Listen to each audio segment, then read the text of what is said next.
Viewers, নতুন একটা কৃষি এপিসোডে আপনাদের স্বাগতম।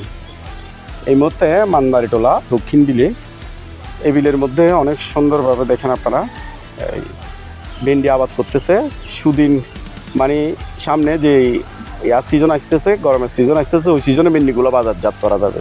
তো এখন রোপণ করতেছে আমাদের কৃষি উদ্যোক্তারা, আমাদের যারা সবসময় কৃষিকাজে ইনভলভ গ্রামের মধ্যে। আমার হানিফ কাকা আছে, আমাদের মনিউদ্দিনের ভাড়া আছে, তারপর আমাদের নেতা শাহজাহান আছে, আলমগীর আছে। আমি সবাইকে আগে একবার দেখাই। তারপর আমাদের ইমাম সাহেব পাহাড়ের একদম শ্রেষ্ঠ উদ্যোক্তা, পাহাড়ের শ্রেষ্ঠ উদ্যোক্তা। এই বছর হাইব্রিড বিক্রি করে অনেক টাকা লাভবান হয়েছে মোটামুটি।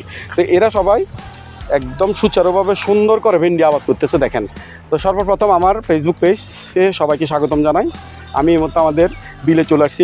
এগুলা দেখাতে অনেকে উদ্বুদ্ধ হবেন, আপনারা অনেকে উদ্বুদ্ধ হবেন, কারণ এই কৃষিকাজগুলো তুলে ধরা দরকার। কারণ আমরা কৃষকেরা কী করতেছে, আমাদের দেশে কৃষকেরা অনেক পরিশ্রম করে, অনেক শ্রম দিয়ে আমাদের জন্য তরকারির ব্যবস্থা করতেছে।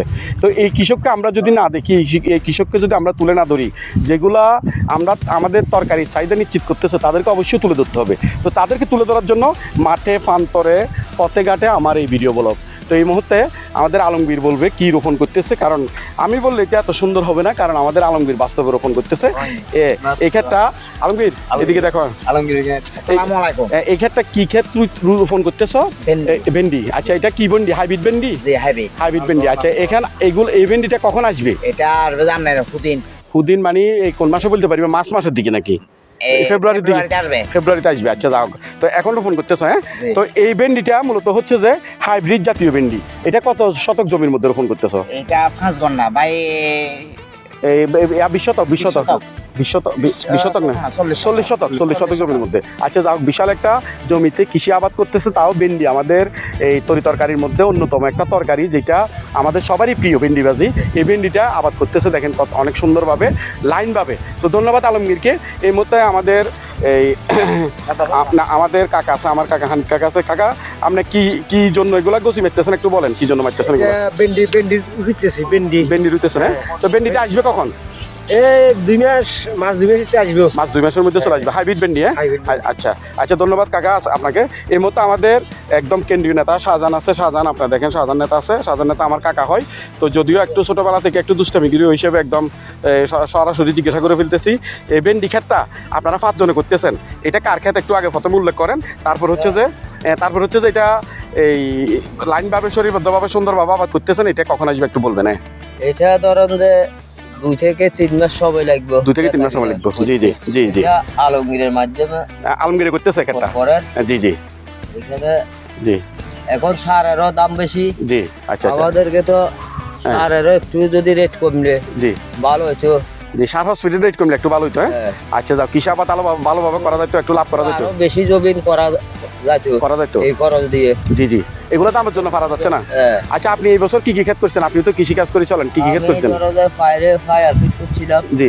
এখন এখানে বাঙ্গি, তরমুজ, জি, টমেটো ওইগুলো করিয়ে এগুলো করতেছেন। হ্যাঁ। আচ্ছা, যাও, ধন্যবাদ। আমাদের শাহজাহান কাকাকে অনেক সুন্দরভাবে ক্ষেত খামার করে, উনিও পরিশ্রমী ছেলে, ছোটবেলা থেকে এইভাবে ক্ষেত খামার করে চলে। আমাদের মনিউদ্দিনের ভাড়াও কিন্তু সুন্দরভাবে, মনিউদ্দিনের ভাড়াও উঠতে থাকো, সাইড উঠতে থাকো, দানা তাড়েন দান না। আচ্ছা, যাও, দানাগুলো একটু, বীজগুলো একটু দেখান। এই অনেক সুন্দরভাবে এই যে এই আমাদের ইমাম আছে এখানে। ইমাম, তুমি ফারে এবার কি ক্ষেত করছো একটু তুলে ধরো তো। ফারে আমি মিষ্টি কুমড়া করছি। ফারে মিষ্টি কুমড়া। মিষ্টি কুমড়া হয়নি? হ্যাঁ, মরিচ। তারপর জি, তিত করালা লাভ করতে পারছো না? লাভ হয়েছে। বর্ষাকালে হাইব্রিড কিরকম বিক্রি করছো একটু বলো তো? 280, 250, 120, জি 200, জি জি, এরকম আর কি। যাই হোক, মাশাল্লাহ ইমামকেও ধন্যবাদ। তো যারা এখানে দেখতেছেন, আমাদের এখানে মোটামুটি 5 জন আছে। 5 জনই আমাদের এলাকার কৃষি উদ্যোক্তা। এরা সবসময় কৃষিকাজ করে, নিজেদের জীবন ধারণ করে, নিজেদের পরিবারের চাহিদা মেটানোর চেষ্টা করে, কৃষিকাজ করে।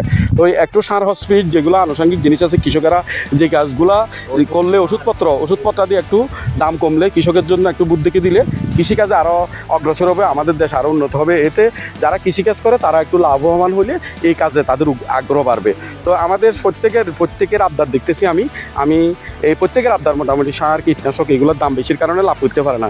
তো যাই হোক, দেখেন আপনারা কত সুন্দরভাবে এই যে এরা এই কাজগুলো করতেছে জমিতে, দেখলেও আপনাদের কাছে দেখলেও ভালো লাগবে।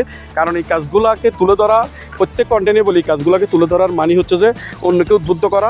এরা নিজেরা এই যে এত বড় একটা বাংলাদেশের মধ্যে এরা যে তরকারি চাহিদা দিচ্ছে, এরকম কৃষিকাজ করে আমাদের তরকারি নিশ্চিত করতেছে। আমাদের ভেন্ডি এইগুলো আমরা সহজলভ্যভাবে পাচ্ছি।